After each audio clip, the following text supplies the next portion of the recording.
From legendary turn-based adventures to open-world epics that redefined player freedom, these aren't just great RPGs. They're milestones that flipped the table and forced everyone to play catch-up. Whether you're into retro classics or modern masterpieces, this list is going to take you through the biggest game changers in RPG history.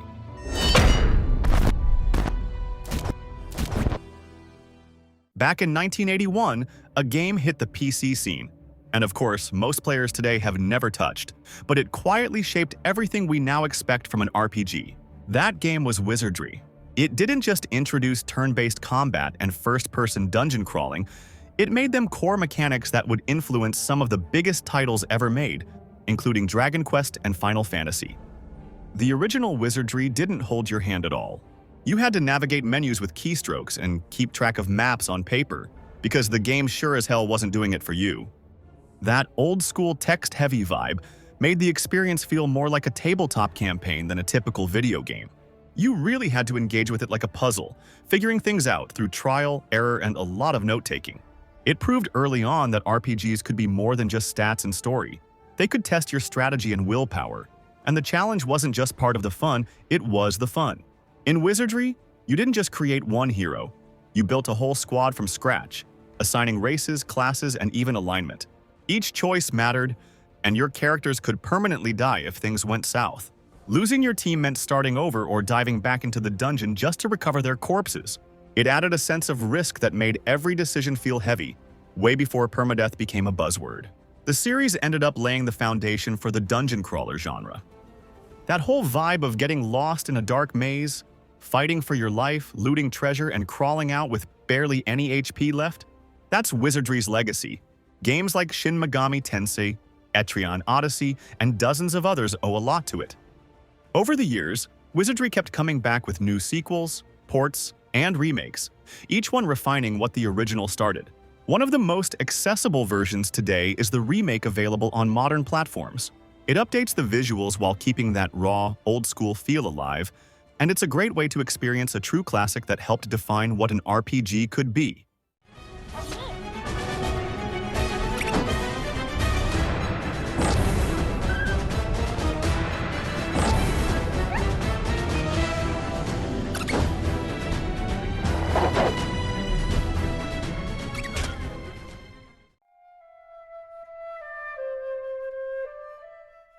Back in 1988, something huge happened in the world of Japanese RPGs. Dragon Quest III dropped, and it didn't just build on what came before, it exploded past it. This was the game that took the basic turn-based formula and added a layer of customization that felt insanely fresh for the time. For the first time in the series, you could create your own party from scratch, picking classes and building a team that fit your playstyle.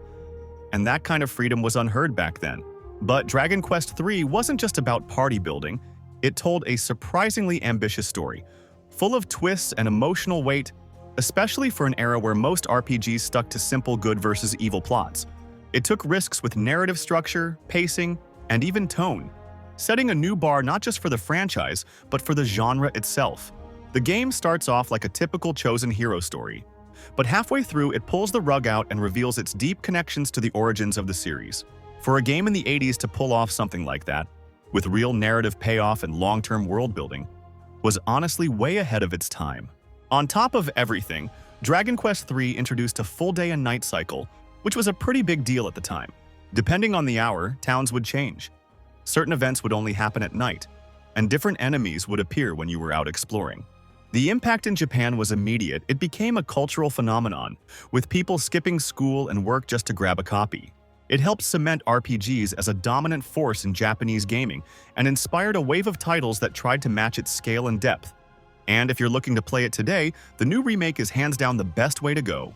It keeps everything that made the original so iconic, but brings in a full HD 2D style that looks stunning. The visuals are completely reimagined, the soundtrack's been rearranged with modern instruments, and the UI is way smoother to navigate.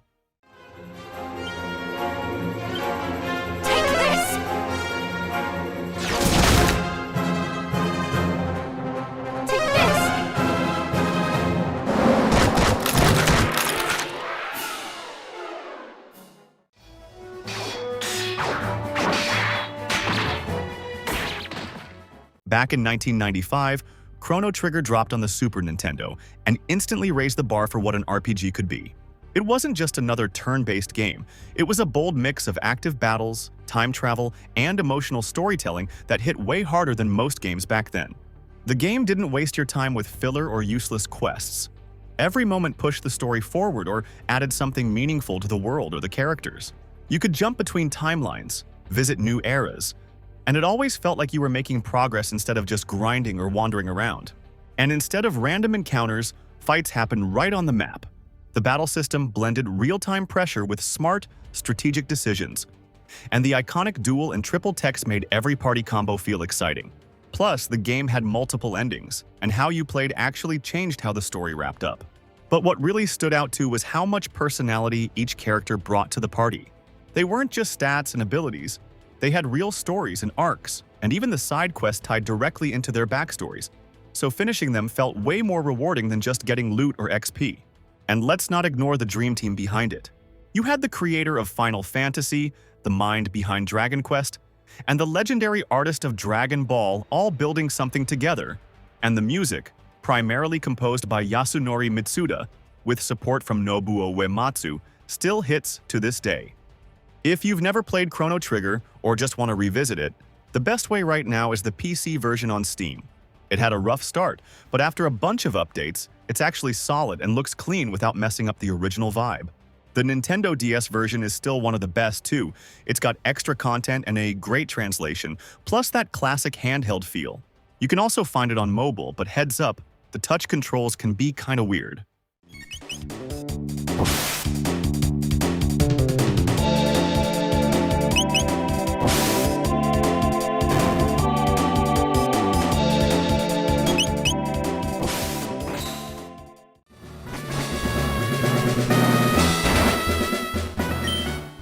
Back in the mid-90s, something wild happened on the Game Boy. A little game about catching weird creatures hit the shelves and completely changed gaming forever. That game was Pokémon Red and Blue, and on the surface, it looked like a cute RPG for kids. But what it actually did was create a blueprint that the industry's still following to this day. The idea of exploring a world capturing monsters, training them, and building a team wasn't totally new. Games like Shin Megami Tensei had dabbled in similar systems, but Pokémon made it mainstream.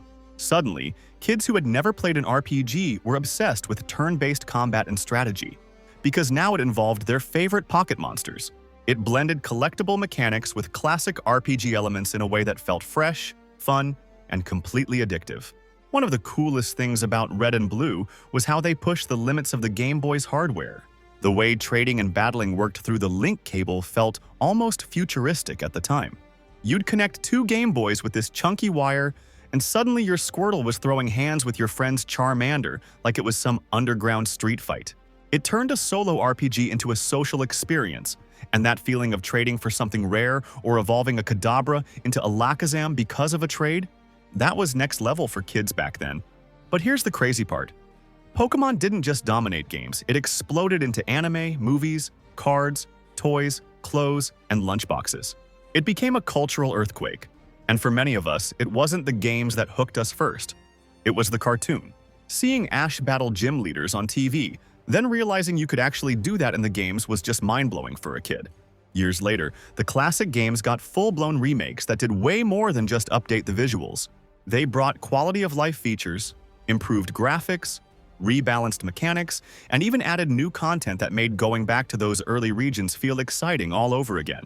They kept the soul of the originals, but made them way smoother to play, especially for newer generations who didn't grow up with the old-school grind.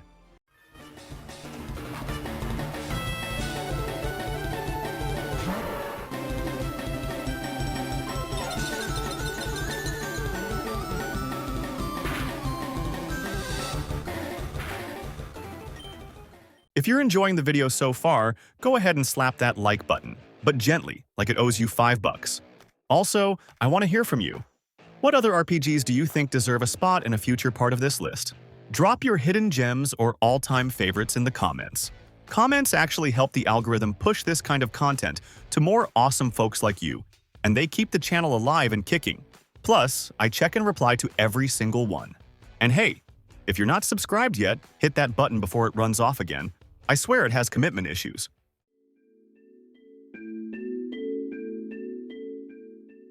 Back in the late 90s, Final Fantasy VII hit the PlayStation and nothing was ever the same. Up until that point, most gamers outside Japan had only scratched the surface of what Japanese RPGs could offer. Then came this cinematic beast with 3D graphics, jaw-dropping cutscenes, and a level of storytelling that blew everything else out of the water. The visuals were ahead of their time, but it was the emotional weight of the story that really hit home. Characters like Cloud, Aerith, and Sephiroth didn't just look cool, they felt real. The game tackled big themes too, like corporate greed, environmental destruction, and personal identity.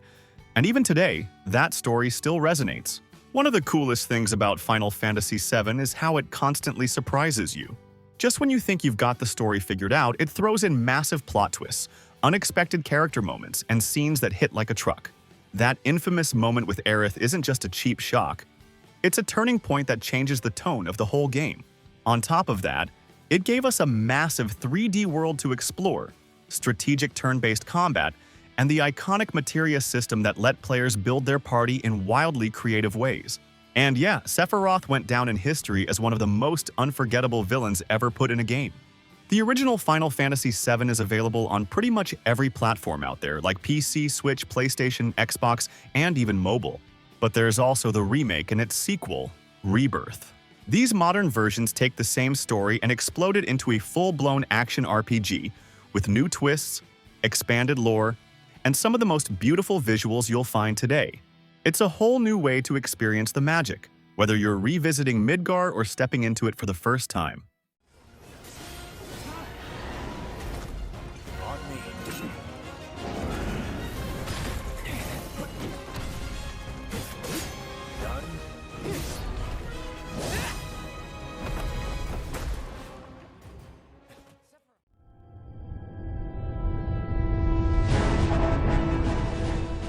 In 2003, Star Wars Knights of the Old Republic, or just KOTOR for the veterans, took everything people thought they knew about role-playing games and raised the bar in every direction.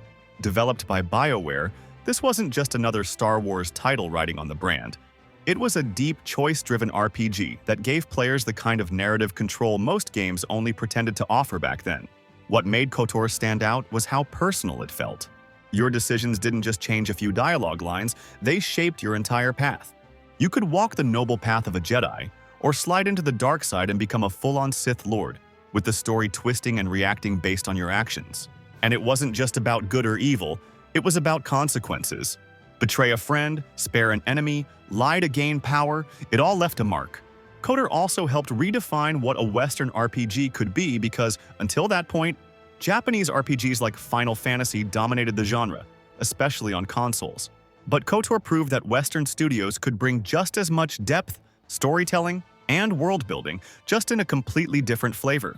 It laid the foundation for future BioWare hits like Mass Effect and Dragon Age, both of which borrowed heavily from the systems and design philosophy introduced here. And let's not forget the world itself.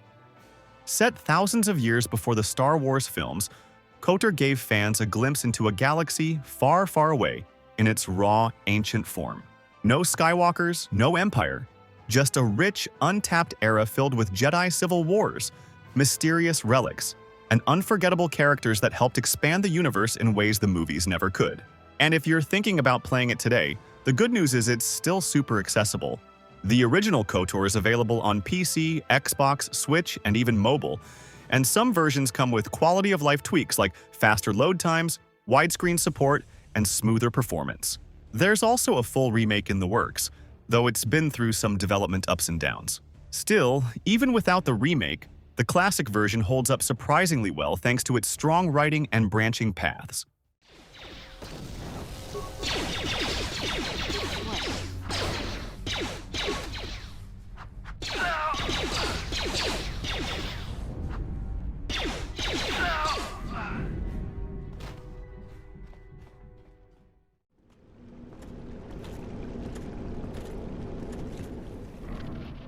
Back in 2011, a brutal little game called Dark Souls landed on the PS3 and Xbox 360, and didn't just raise the bar for action RPGs, it shattered it. This wasn't the kind of game that held your hand. Every step forward felt earned. Every death was a lesson, and every victory a freaking triumph. But what made Dark Souls stand out wasn't just the difficulty, it was the world. Everything was connected in a way that made exploration feel natural and rewarding. No map markers, no glowing arrows, just your instincts and the game's genius-level design guiding you through twisted castles, poison swamps, and ancient ruins. The storytelling didn't rely on long cutscenes either. It whispered through cryptic item descriptions, broken statues, and the remnants of forgotten civilizations. It let you piece together the lore yourself, and that made it hit even harder. This design philosophy influenced an entire wave of games. We're talking about the rise of the Souls-like genre. Games like Nioh, Lords of the Fallen, and tons more that borrowed the DNA of Dark Souls. Even franchises that had nothing to do with the formula started adapting elements from it, and even Assassin's Creed started moving in that direction. Before Dark Souls, From Software was known mostly for niche hits like Demon's Souls, but Dark Souls turned them into legends. It was the game that made the world pay attention to Miyazaki and his vision. And from that point on, nothing in the RPG world was quite the same. And if you're thinking about jumping into Dark Souls today, go with the remastered version. It runs smoother, looks cleaner, and feels way better to play compared to the old console versions. The frame rate actually holds up, the lighting's been improved, and it's available on everything from PC to Switch. It's the easiest way to experience the pain and glory without dealing with the jank from 2011.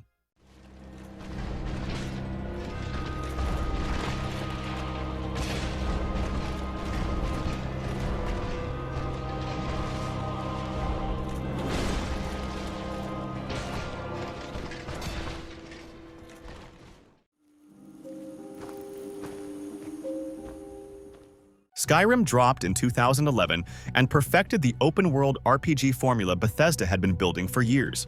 It didn't just give players a map and a story, it handed them an entire world and said, do whatever the hell you want. From hunting dragons on snowy peaks to stealing cheese wheels in a random basement, everything felt possible. The amount of freedom was ridiculous for the time, and that's what made it so addicting. The game was packed with secrets, side quests, factions, hidden dungeons, and yeah, even bugs. But somehow, that just added to the charm. What really set Skyrim apart, though, was how personal it felt.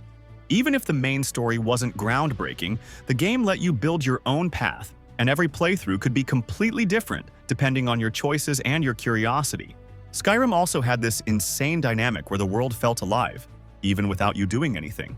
Townsfolk had routines, conversations could break out around you, and sometimes entire quest lines would start, just because you walked by at the right moment. You could be exploring a cave, stumble onto a random book, and that thing would lead to a whole new quest chain. It felt like the game was constantly rewarding your curiosity, even when you weren't looking for anything in particular. And then, there were the mods. That community took Skyrim and turned it into something else entirely. From graphic overhauls to full-on new campaigns, the modding scene kept the game alive for over a decade. And it's not an exaggeration to say that Skyrim basically shaped modern mod culture. Even people who aren't big fans of the game can admit this. Skyrim was a turning point. And without it, the way we see and play open-world RPGs today would be totally different. At some point, it became a running joke that Skyrim could run on anything. Fridges, calculators, toasters, you name it. Bethesda even leaned into the meme with that parody video where a guy plays Skyrim on an Amazon Alexa, shouting commands into his living room. And the best part? Parts of that Alexa version actually became real. It was hilarious, but also kind of perfect, because it just proved how Skyrim became this unstoppable force that refuses to die. And with so many re-releases, the game's more accessible now than ever.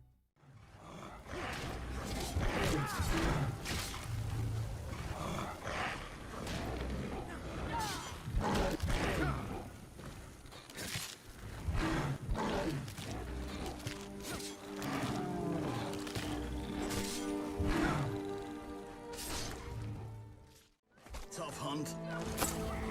Tougher than yours, that's certain. The Witcher 3 isn't just a great RPG. It's the gold standard for how to make a living, breathing, open world that actually reacts to what you do. Released in 2015, it took everything people loved about classic role-playing and cranked it up with stunning visuals, deep moral choices, and a story that hits harder the more you dive into it. You're not just going from quest to quest, you're shaping the entire world around you. Every decision has weight, and the consequences can follow you for hours or even across entire story arcs. The writing is sharp, the characters are unforgettable, and it tackles real themes like war, loss, betrayal, and politics in a way that feels grounded and brutal. It never pulls punches, and that's exactly what makes it so powerful. And yeah, it looks absolutely gorgeous. From snow-covered mountaintops to dense, monster-infested forests, every inch of this world feels handcrafted. It's packed with life, lore, and enough content to keep you hooked for hundreds of hours. Seriously, it's one of those games you finish and instantly want to replay just to make different choices and see what changes. And if the base game wasn't enough, the 2 expansions take it even further. Hearts of Stone brings a darker, more personal story with one of the best villains in the series, while Blood and Wine drops you into a whole new region called Tucson, with its own style, tone, and a ton of fresh content. It's bright, colorful, and feels completely different, but still ties beautifully into the world. Both expansions add dozens of hours of story, side quests, gear, and upgrades that are just as polished, if not more, than the main game. Even though it came after games like Skyrim, The Witcher 3 raised the bar for how storytelling, exploration, and gameplay should work together in an open world. And years later, it's still influencing almost every modern RPG out there. It's also worth mentioning how much better the game runs today. With the next-gen update and a bunch of quality-of-life patches, everything feels smoother, sharper, and more responsive. Load times are faster, the lighting is way more realistic, and even the combat got a bit of polish. Whether you're playing on PC, PlayStation, Xbox, or even the Switch, it holds up incredibly well.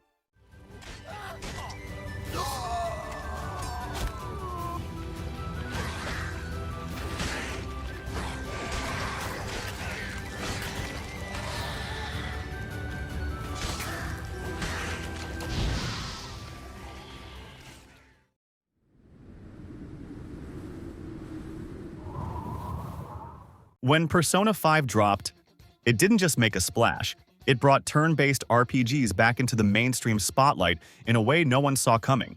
At a time when the genre was being dismissed as outdated, too slow, or just plain irrelevant, this game stepped in and reminded everyone why turn-based combat can still hit hard when done right.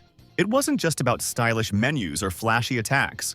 Persona 5 blended deep combat mechanics with social simulation, school life, and psychological themes, creating something that felt fresh while still honoring classic JRPG roots. One of the most unique parts of Persona 5 is how it turns each villain's twisted psyche into an actual dungeon called a palace. These aren't your typical caves or castles. They're surreal symbolic spaces built around greed, guilt, or obsession, and every one of them feels completely different. You'll go from stealing treasure in a flashy museum to sneaking through a warped castle controlled by a sadistic gym teacher, and each palace is packed with puzzles, traps, and visual storytelling that says more about the characters than any cutscene ever could. But beyond reviving a genre, Persona 5 practically saved its developer. Atlus was in a tough spot, and this game's massive success not only put them back on the map, but gave new life to the entire Mega 10 franchise. And the best way to experience all of this today is through Persona 5 Royal. It adds a ton of new content, from extra characters and confidants to an entire new semester that expands the story in meaningful ways. The gameplay feels smoother, the pacing is tighter, and some of the mechanics that felt rough in the original got a solid upgrade. It's more balanced, more complete, and honestly, it's the definitive version of one of the best RPGs of the last decade.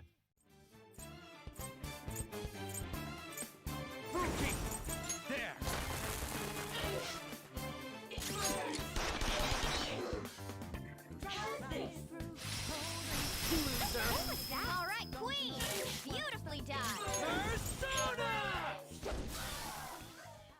Alright, your turn now. Which RPG do you think changed the game and absolutely needs to be in the next video? And hey, if you enjoyed the ride, hit that like button and subscribe so you don't miss what's coming next.